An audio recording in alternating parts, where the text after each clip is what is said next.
Hailing frequencies open, and welcome to Star Trek Discoverage, the live podcast that boldly goes into excruciating detail about this week's episode of Star Trek Lower Decks. I'm your host, Aaron Coker, a.k.a. Caliban, and today is not a good day to end in eels. Joining me on the show, as usual, is my co-host. She's also the co-host of the Generations Geek podcast, a more or less family-friendly celebration of geekdom. It's Ella Pearson. Ella, welcome back to Discoverage. Thank you. More happy to be here than ever. Yes, we'll talk about that in a little bit. We are in the eighth week of 23 weeks of Trek. Also, of course, it's the 8th episode of a 10-episode series, and so we're almost out of Lower Decks episodes here, but the Trek train just keeps a-rolling. And it's good to have you here. I know that it was a little iffy there for a while. While I was trying to make dinner, our crappy fire alarms wouldn't stop going off. Yes. They go off like when we turn the oven on. Yes. It was a whole situation, but we made it. Yeah. We're here now.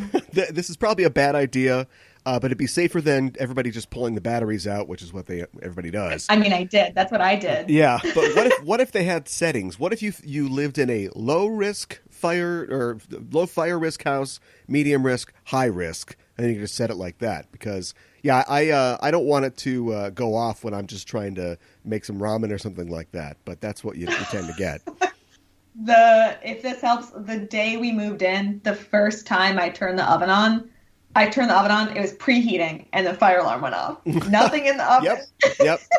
That's how sensitive they are. Yeah, I'd say it's the joys of apartment living. But my growing up at home, my fire detector or smoke detector was the exact same way every time you fire that stove Really? up. So anyway, that'll all be fixed in the future. They'll just have a force field will come down and surround you in the oven. Well, in the future, I'll have a sonic oven. Sonic, yeah, that's right. Or just, I suppose, the replicator. No smoke, no problem. Exactly. You know what? You're right. Replicator, make me a bunch of smoke. Oh, no. Okay. Also joining us on the show tonight, they're a musician and a podcaster and the host of shows like Pro Wrestling Required Viewing and Virtual Theater and Backtracking here on the Just Enough Trope Network. It's Gooey Fame. Gooey, welcome back to the show. Hey, thanks for having me back. It's great to have you back here, and I have been thinking a lot, mostly because I've been editing and publishing our most recent episode of Backtracking, but I've been thinking about Poseidon. I've been thinking about the god Poseidon, but also the Poseidon Adventure. Yeah, great flick. You know, today I watched the music video for I'm on a Boat, so there's some crossover. Classic. Yeah, I just wanted to relive 2009. Yeah. So yeah, I'm in the headspace too. Gooey and I watched. How many views do you think that has? That's got to have like 1 billion views on YouTube. I'm sure. Yeah, that's like the YouTube video of YouTube videos. Yeah, it's in the Hall of Fame. Gooey and I watched Poseidon Adventure, and we compared and contrasted it to the TNG episode Disaster on the most recent episode of Backtracking. And we go all over the map. You know, we do books, we do TV shows, movies, when we're talking about the media that inspired your favorite Trek episodes. But I always love it when we land on a 70s movie state of mind. Yeah, I love that. That's like one of the, there's been a couple like episodes that I feel like are perfect episodes where it's like you get a classic 70s movie and like a classic Star Trek episode that like perfectly fits it, and you're just like in the sweet spot. Yeah, for sure. And it's just good vibes the whole time. Yeah, the suggested mythology. It's weird because we're going to talk about Poseidon on our next show when we talk about comparing the short trek Calypso to not the Odyssey, but we're talking about Funny Face, the movie Funny Face, from 1957, I believe. So we rewind it to the 50s that time. Poseidon has had his hands in many pies. From Star Trek to I'm on a Boat. Everybody's... Yeah. Everybody makes movies about the Iliad. Nobody makes movies about the Odyssey. I think that Kirk Douglas movie from the 50s is the only one that I can really think of. Wow, which one was Oh Brother, Where Art Thou? Oh, yeah. Okay. Should we have done that? Maybe we probably should have done that. Yeah, well, hey, you got Fred Astaire. What do you want? Backtracking episodes come out on every other Thursday, so there's one today, and there'll be one in 2 weeks. We're talking about the Star Trek Discovery short trek, Calypso. Well, it's great to have you back on the show, Gooey. There's no real Star Trek news to cover today, but I did want to talk about the fact that tonight at 10 p.m. Central is the premiere of Season 1 of Star Trek Discovery on CBS, like CBS Broadcast TV. Oh, old school, old-fashioned Star Trek right there. It's a good thing they put those ad breaks in there. Yeah, I was wondering when I'm watching CBS All Access Trek, it's like, why are there ad breaks? Why? I know that there's like a lower tier or whatever, but I got the lower tier to simulate. All right, well, that's television watching. But just have it stop like a YouTube video. That's the motivation for the viewer to be like, I got to get rid of these crummy ads for another $2-3. Yeah, the ultimate binge watches now. You should just put the entire series in one. Just go. One track that you hit play on, and it's like when you and if you stop, then it's 40 minutes of ads. Yeah, right. Whoa.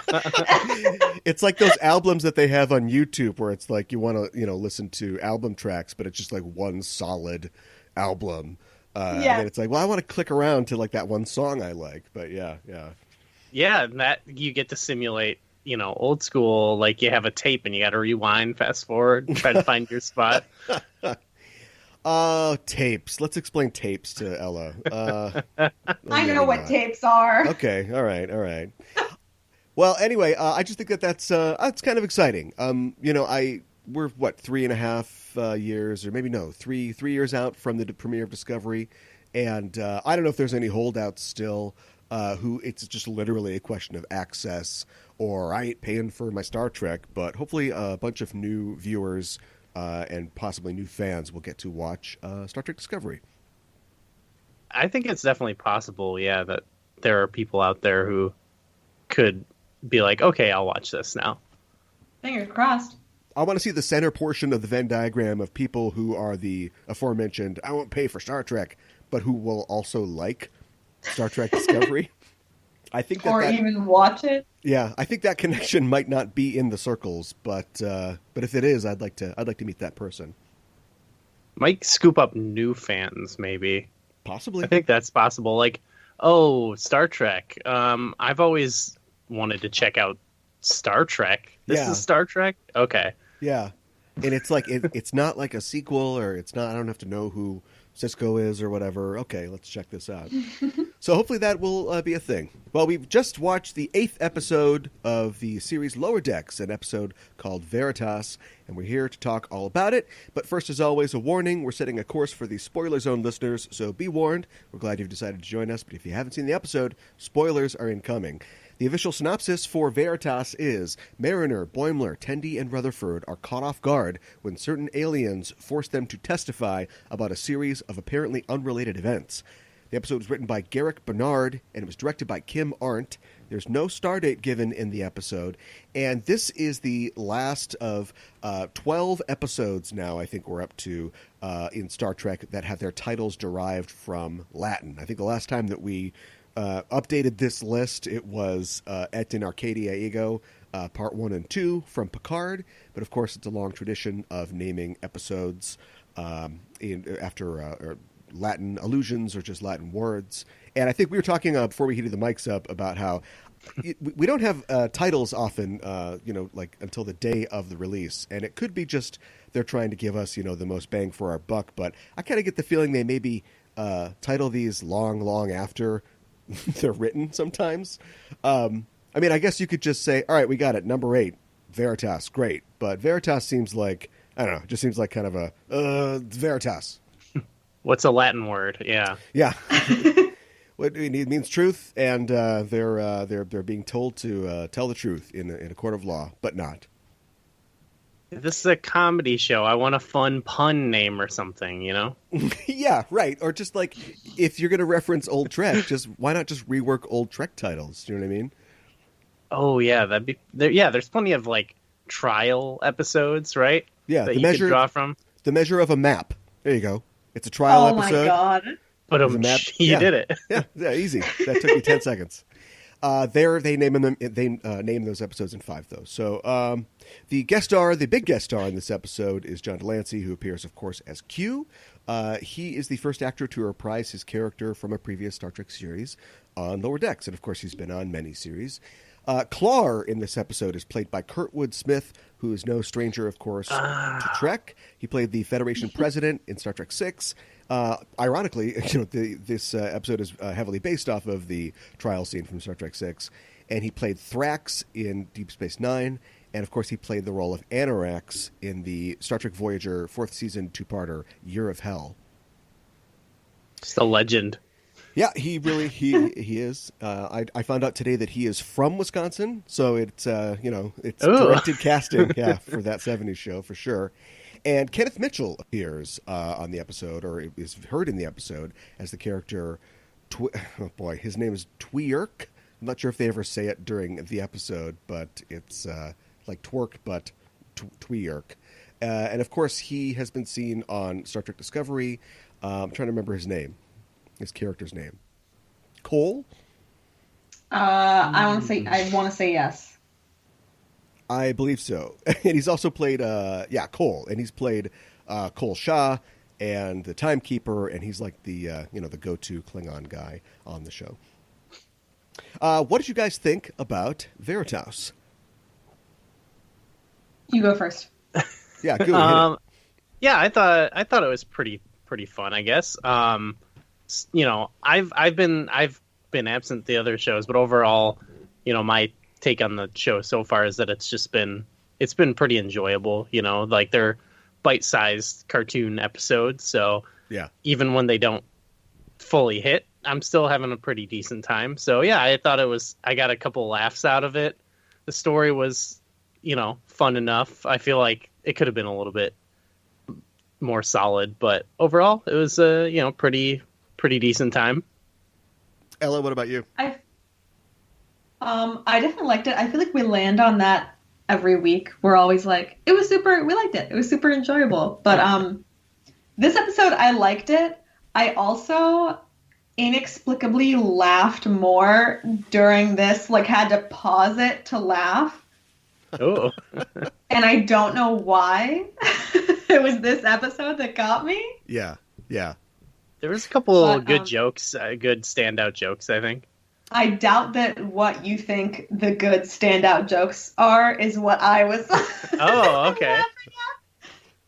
But I've said before, I watch it with my roommate who doesn't really watch Star Trek like elsewhere, and she was laughing more at me than at the show. Okay, well, she's getting her money's worth in a different way. She was. I was divided on this episode, and it's the same reason that I've been divided on previous episodes, which is I'm not like 100% convinced that this all works. If it's just like a lark and it's, a half an hour show and it's fun, then fine. It doesn't really need to be more than that. And, I was the one who for years has been saying, bring it on. Give me all kinds of different Star Treks, Star Trek breakfast cereal. Let's just do the whole thing. And I think I've fallen into that trap of like, Star Trek has been so consistent a product for 50 years that you just expect, a Star Trek feeling. And this isn't, it doesn't provide that. And that's fine. But I also think that it just doesn't, sometimes it doesn't live up to like what it's trying to do. Like the parts that I liked the most was when it's sort of breezy and they're kind of running around and doing Star Trek stuff and then trying to put, I bring this up every week with chagrin, but like when it's like Rick and Morty, when they're just running through a weird situation. Like they blew an entire episode on Rutherford's segment. Like that could have been an entire episode where he is just like 51st datesing, when his mind keeps rebooting. Right. And, and it culminates in Gorn Wedding. And it was like, as that segment was going on, I'm like, oh no, this could be a whole show. I mean, they could still do it later, but this is a whole show like this. And this episode is like definitely the most high concept episode that they've done yet. And I don't know if they totally landed it. It felt to me like they had, 4 ideas for episodes, or 3, I guess. and they couldn't blow them out to half an hour, so they all just kind of got put into this structure where they're at this trial that's just it's just clearly like the Star Trek 6 trial, but of course there's a twist because it's a fun birthday party or whatever at the end. I think you're totally right. Like I was expecting, like, when they reveal like what the story actually is, that like the 4 tellings or whatever, the different tellings would kind of be like, oh, clever. But instead it was just like, yeah, it was okay. Yeah, it's just a couple different stories that kind of intersect, We talked about that last week. Because I think it was like a good idea, like a good concept to put all that together, but the reveal is kind of a fizzle. And we talked about this last week with like the idea of a Shaggy dog story where they literally had a dog in the episode, and how it's okay to have like a Shaggy dog joke. The point of the joke is that there isn't really much of a punchline, and so the best you can get out of somebody is like okay, like, yeah, but not really a laugh. But if that's your whole aesthetic for the whole show, then every show, you kind of want a little something payoff. And if the end of every show is sort of like, oh, that was it, you just come away from the show going like, oh, that was it. It reminded me of Gooey. I know you like this one. Sort of Kalis from DS9. Yeah. Which is a pretty good episode.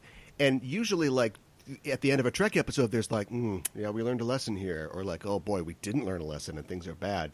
But in that episode, they figure out that, like, this sword is too powerful or it's too important and can destabilize the Klingons. And so they throw it out the airlock. And that's an anticlimax. It's like, no, the sword's just going to be in space forever. But if you get those every once in a while, that's okay. It's like the end of Raiders of the Lost Ark when they box up the Ark and they just put it in the warehouse and it'll be lost to bureaucracy forever. If every Indiana Jones episode or movie ends with him, well, I guess he doesn't actually get the treasure that he wants. But if every time like it ends and nobody knows what happens and they're all just like, oh, why am I an archaeologist? This is dumb.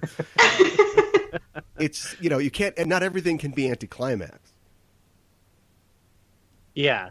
Yeah, I definitely get that. And I guess I am still not put off too bad because it's still like okay enough. It's not something I'm going to like write home about, but I'm like, yeah, that was kind of funny and it wasn't a total train wreck, Yeah. Like, it's just but I totally get that feeling every episode I watch where it's like, oh, this could be more than what it is. This is a real big reference episode. And Elle and I have talked about like the mileage you can get out of that in a show like this. And like I'm at 8 weeks into 23 weeks of Trek, I'm just resigned to like, that's what's on sale here. But then I realized, because I go like, why would they do that? But now I realize this is the concept of the show. These guys are fans. They are Star Trek fans. They have watched all the Star Trek. Do you know what I mean? Yeah. Like this is the thing where you go, hey, let's show Darth Vader as a kid because we're going to sell this movie to kids. And it's like, that's dumb. I don't want to see Darth Vader as a kid. I don't care. There's a whole Patton Oswalt bit about this. And so I think they designed the show to say, look, these are, if you got beamed onto a Star Trek ship, this would be you. You'd be like, oh, it's like when Kirk fought the Gorn. And, and all 4 main characters are that. And we find out that apparently they publish the logs, which I always wondered about. Now that we have an answer, I think that's good. But apparently they publish all the captain's logs after probably redacting some stuff. And Boimler is like, has them all. Like he's read all the logs. So that's literally what's on offer here. Now, I didn't know, I guess I was signing up for that, but it makes a little more sense if that's literally what they're trying to do. Yeah, and I think the defense of that would be like, well, it's for the fans, but I think, what you would want as a fan is it to like maybe hit the Star Trek notes a little bit more instead of the references, I guess it reminds me of, and I found a way to put a comic reference in, but like, it reminds me of the character Ms. Marvel, who is a legacy character. There was a Captain Marvel, used to be Ms. Marvel. Now there's a new Ms. Marvel. And she was literally designed to appeal to young people because she is a teenager and she writes fanfic about superheroes and like she's the superhero's biggest fan. And I think the reason that works better is because a lot of her stories examine what it's like for a person who idolizes these superheroes, who we know, having read all these other comics, that like you get, impregnated by an energy being, or you get your head torn off, or you have to fight your clone. Like, it's not fun. And she starts to have this superhero life and realizes like, oh, okay, this is more complicated. I'm going to stay plucky, but this is, more, there's more depth here than just these little stories about Wolverine, meeting Squirrel Girl or something like that I write. And like you have to do a self-insert, right? Yeah, right. Yeah. And there is no real pay. Like, yeah, all of our characters, they are all, look, I'm going to say Mary Sue because it's literally Star Trek, it literally came from Star Trek, but like they are four Mary Sues who are getting to live their dream in Star Trek. They just don't get to live it as much as they want. And I don't think the show ever really focuses in on that or does anything with, the Ms. Marvel example that I was talking about, because, the references sort of suffocate that sort of theme if that's what they wanted to do. Do you feel like it's something that will wear off after this first season? It seems almost like a theme that would be like the first season, they're like, well, let's make all these references and everyone will love us. Do you think that it'll wear off as we get into the second? And I mean, I'm crossing my fingers for a third. Yeah. Yeah, but yeah, because there is a second I had that one. same thought too. Like what like maybe they're just getting their feet wet. They're telling some basic stories, like that kind of happens with a lot of like Star Trek is like, takes a little bit of getting used to, and then they like develop the characters eventually. Yeah. I don't really know. We've talked before on the show about how the show is kind of two shows. It's a comedy show, but it's also basically just a TNG style show, and how I feel like they've been still, doing funny jokes, but like leaning towards being just an adventure show. It's the Orville path, we call it. And this episode kind of kicks the can down the road because it's a very high concept episode, and yet at the same time, there's a lot of these big swings with, this reference humor. So I don't know. It's still, like I said, at this point, I feel like operating as intended. Like, this is exactly what they want from this show. Yeah. I go back to what I said the first time I guessed it for the first episode, I think. And it was that I kind of just wish it was a full-blown kids show, because then it would be, I wouldn't even think about it. I'd just be like, oh, it's like a fun kind of, not that there aren't like amazing, stories told in children's cartoons, but, I would not be I wouldn't notice it as much, I guess. So day one, pilot launches Star Trek Prodigy, Nickelodeon. The first scene, everybody's like, "Oh, this is just like when Troy was wearing a jumpsuit." And then, like, what do you do? Do you just like, kill yourself, or what? Like, Yes. You're getting exactly what you want—a kids' adventure show, in the Star Trek universe, and it's just Lower Decks Part 2. Maybe that's also that too. Is like on a kids show, like you're not gonna reference like TNG, like maybe you'll have a joke like you'll definitely have a joke like every episode, but. Yeah, this is for adults, but it's like still the humor is like not really that edgy or like for adults, but it's like we put some bleeps in there. I don't know. It's weird. It feels like a kid's show for adults. Here's a great. I stand Ella, by go ahead. that it's funnier when they. I stand by that it's funnier when they bleep it. I think it's funnier when like. And I guess this could be the case, but like when a network on television is like forced to do it, but this is on your streaming service. Like I'm sure they got to make ratings or whatever, but it's like, like, I don't know. They did some funny censorship comedy in this episode, but I think it goes to show how many hats the show is willing to wear in terms of its construction, because they're doing a bit about, it's like the L. Simpson, no, Lisa S. or whatever bit where, the ROM beep, you lens, and like the beeps are missing all the, all the points. But then later in that scene, they all start swearing. And so there's like a different beep sound than the one that's beeping the intelligence. And it's like, do you get, like, you could have kind of done something with that too, but I'm not sure that you really got that you were already beeping things, but now you're beeping more things. So I don't know. I know they had to do it because they didn't want us to think that all the things they were cutting out were like, these horrible swear words. But then everybody uses horrible swear words anyway. So it's just, it's not really clear. I'd like it more if the censorship was like a early Ludacris album, and there's just outrageous sound effects in place of what they're saying. Or like a DMX radio edit where it's just a dog barking or something like that. Yeah, exactly. Give us a phaser God, we sound. can only hope. A phaser sound. Yeah, perfect. Yeah. A con, Or that sound that the sound the computer makes when it can't do what you want it to do. It's like that. Beep, beep, beep. Yeah. Yes. That's a great impression of it. Thank you. Like that. Oh my God! You know what? That episode of SpongeBob where it's like he's swearing, but it's dolphin noises. Yeah, yes. Right, yeah. That is so good. Yeah. You're such a. Oh, that's the cetacean department. Yeah. Sorry to turn this into like an autopsy of this episode, but at the end of the episode, there was a thing that it was either the most clever thing they've done or was like the most referential thing they've done, and it could be both. And it's, when Boimler finally gets up to talk, this is a trial episode that they're parodying trial episodes. He gives like a Picard speech, the Boimler version of a Picard speech to kind of shut everything down. Yeah, he went off. And then he drops the mic and he just goes, "Drumhead," and he drops the mic.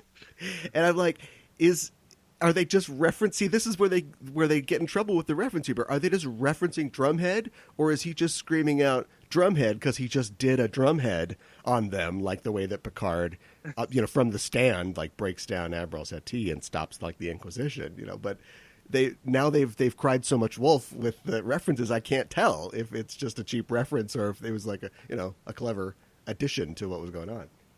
Coin toss. Why can't it be both? Yeah, why can't it be both? I think it is both, actually. Let's give him credit. Yeah, I just like that. Drumhead. Bam. That was the less egregious reference, I think, in the episode. Yeah.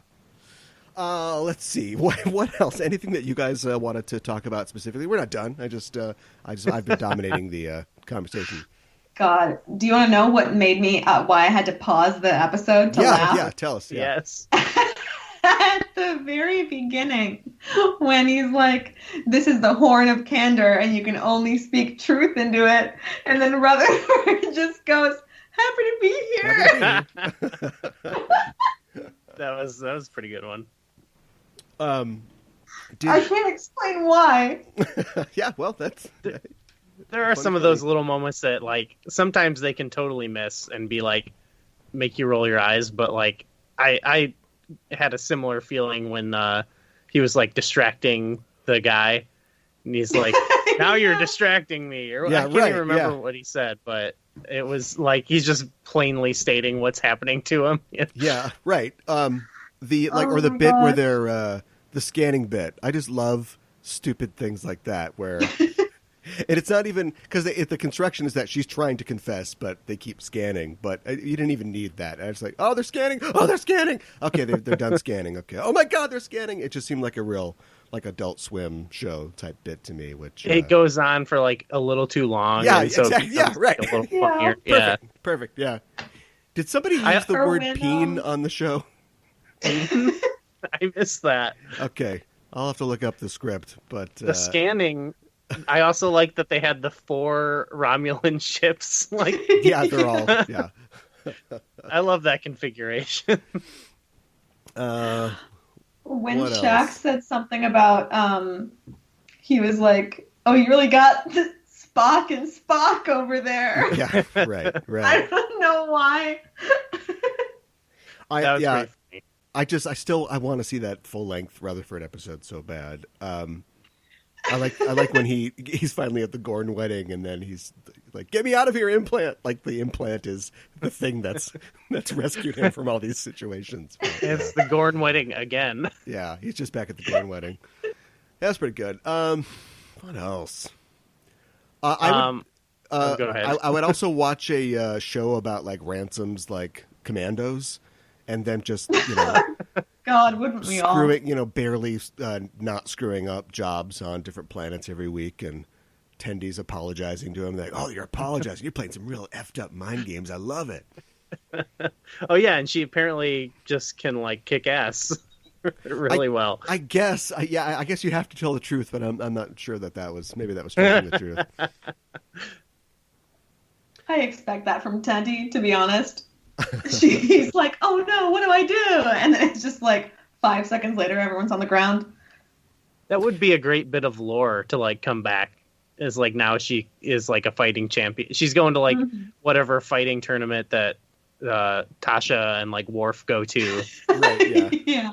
Coming home with the trophy. Yeah, they can. There's a reference they can make again too. I like Kurtwood Smith. I think it's a little disappointing that his character's so kind of one note in this. I mean, can you imagine being a director and asking Kurtwood Smith to just yell all of his lines? Like, this is... You don't tell Clarence Boddicker to yell all of his lines, you know? Can you fly, Bobby? Like, it's not... He's capable of a little more than that, but...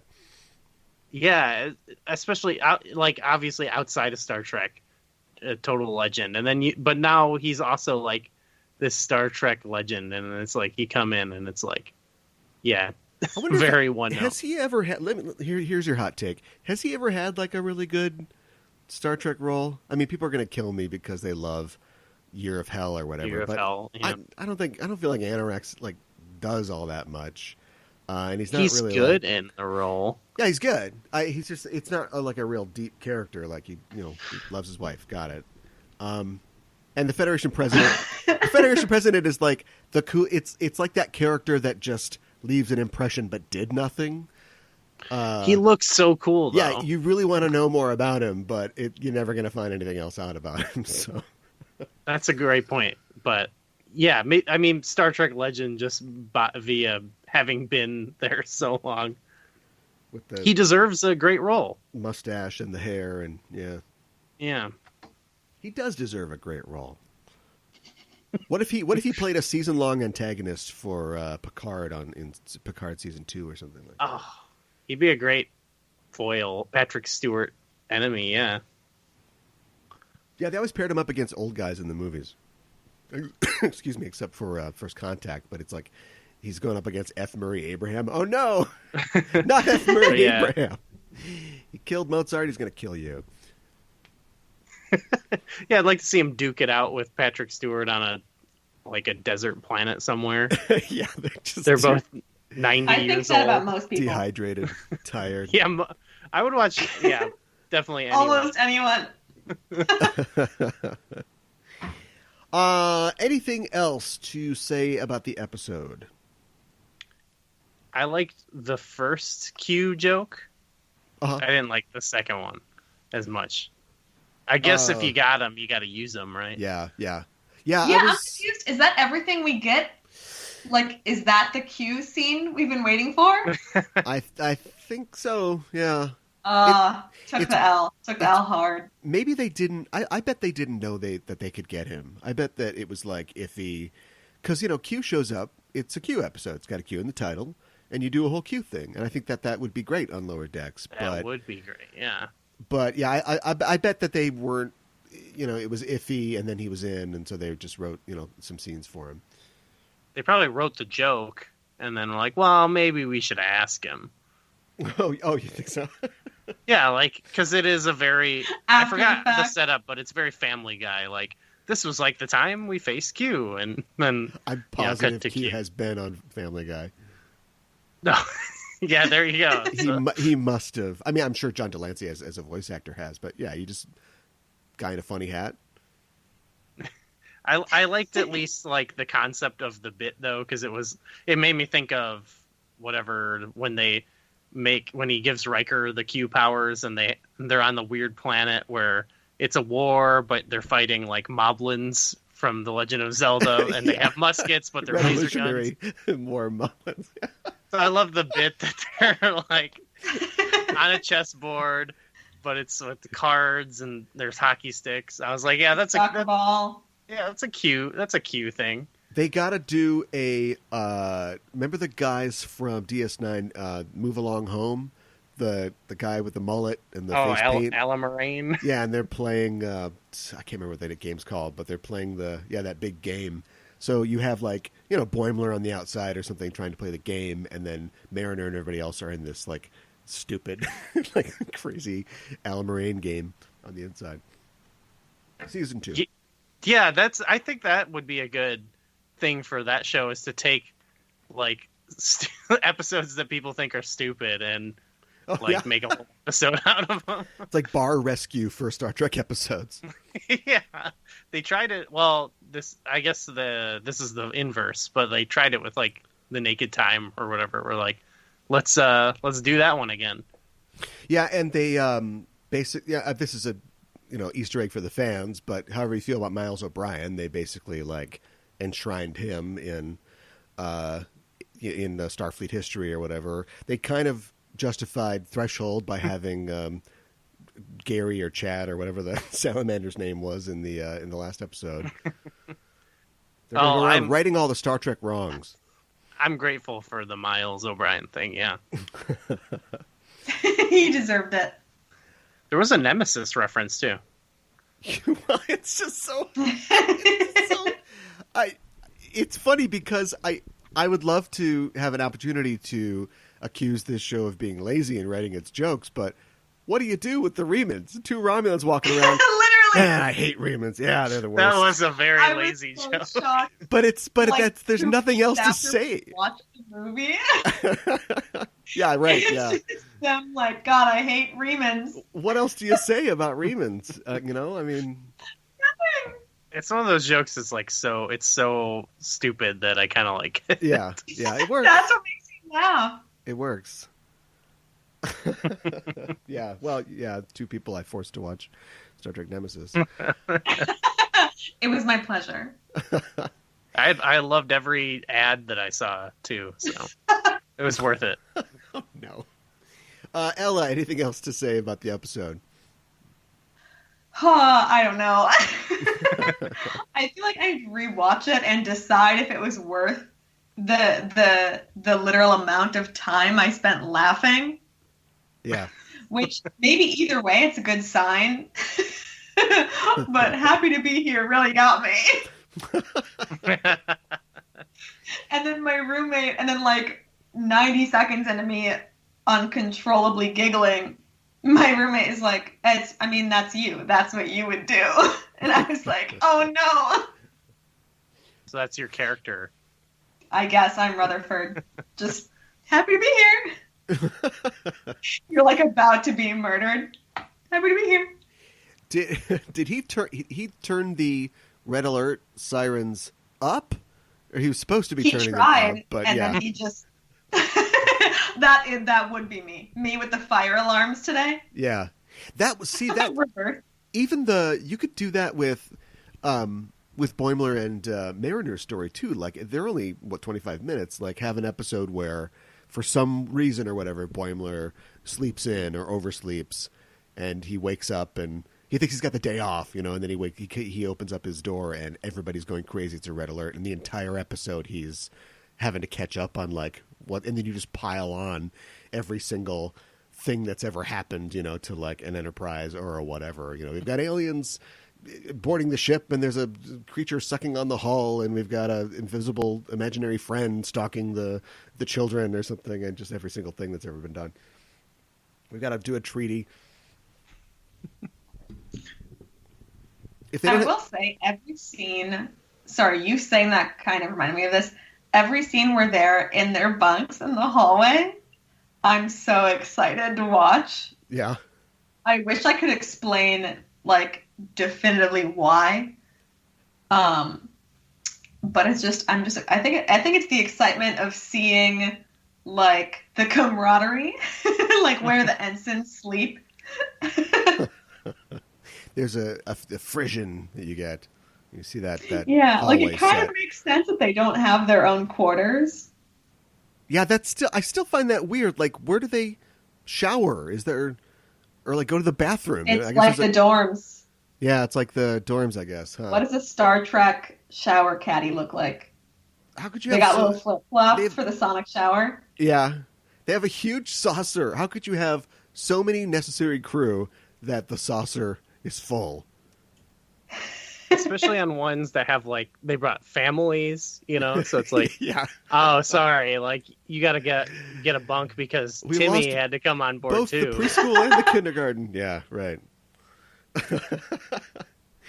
Okay. All right. Well, I think we wrote our own episode or two while doing that. So if you guys are cool with it, I'm going to bring things to a close for now. So that's it for our show this week. Thanks for joining us, listeners. And if you like what you hear, you can follow us on Facebook and on Twitter at EISTPOD for updates and to get notified when new episodes of both Enterprising Individuals and Discoverage are released. And you can tweet to us on the show by using the hashtag Discoverage or email us at eistpod@gmail.com. Also, while you're on the internet, why not head to your listening platform of choice and subscribe to our show feed, give us a rating and a review because it really helps us out. If you want to help the show grow, you can do that by stopping by our Patreon page at patreon.com/EISTPOD. And as always, if you like the show, tell a friend. Discoverage, that's the name of this show, will return on October 1st for the 9th episode of Season 1 of Lower Decks. We do not have an episode for the show, but you guys watch the preview of next time on? Mm-hmm. I didn't want to be spoiled. No, Oh, I you didn't? just didn't want. Ella- I just didn't watch it. Ella, care to make like a Lower Decks writer and give us a quick naming of that episode? What do you think it's going to be called? I'm going to be honest. I have zero memory of the next time. Yeah. But if I was going to guess a title, I don't know any Latin words. So Okay, so we'll put... it's just a Shakespeare like a play. Lower Decks writer, we'll say... Coriolanus. Joke here. Right, yeah, okay. I appreciate the construction of what you were going to do, but you didn't come prepared. You're so welcome. With a knowledge of Latin. But we'll be here. We'll be here next Thursday to cover that episode, whatever Latin title it has. We'll be going live once again at 7 p.m. Central, so join us then. You can follow us on Twitter or Facebook at EISTPod to get notified when we're live and broadcasting. In the meantime, you can check out our main show, Enterprising Individuals, at enterprisingindividuals.com. Each week on the show, I and a special guest discuss in excruciating detail a selected episode from a Star Trek series. We also have news from the Trek sphere and interviews with special guests. Our latest episode just dropped, and on it, I'm joined by writer and podcaster Jason Inman for a talk about one of my favorite episodes of Star Trek Enterprise, Similitude. That's the one where they make another trip. Oh. And It's then been a while since I've seen that. Say, hey, you're alive now. We need your brain to fix the other trip. Bye. You're going to die. It's better than that. You can check that out at enterprisingindividuals.com or wherever you get your podcasts. Ella, thanks as always for joining me to talk about tonight's episode of Lower Decks and remind people where they can find you online. Thank you. My podcast is called Generations Geek. It's at Generations Geek on social media and wherever you listen to podcasts. Also, my friend Tazwell, I think, was listening tonight. And if you're still here, dude, thank you. And I love you. And I'll talk to you soon. Shout out to Tasma. And Gooey, as always, it's great to have you. Thanks for being on the show. Where can people find you and your work online? Well, go listen to Backtracking, like you said. You'll love that if you like this. And you can find me on Twitter at Gooey Fame, and I post about my show, other shows, and stuff like that there. And check out the hashtag Muppet LOTR. Yeah, I don't Muppet know why LOTR. it's trending, but go check it out. Can't wait to jump offline and get me some Muppet Hopefully it's LOTR. not bad. Yeah. Check out Backtracking if you want to hear Gene Hackman screaming at everybody that they've got to live. Awesome. That's it for us. Thanks for listening to the show. We are signing off. This is Aaron for Ella and Gooey saying live long and prosper.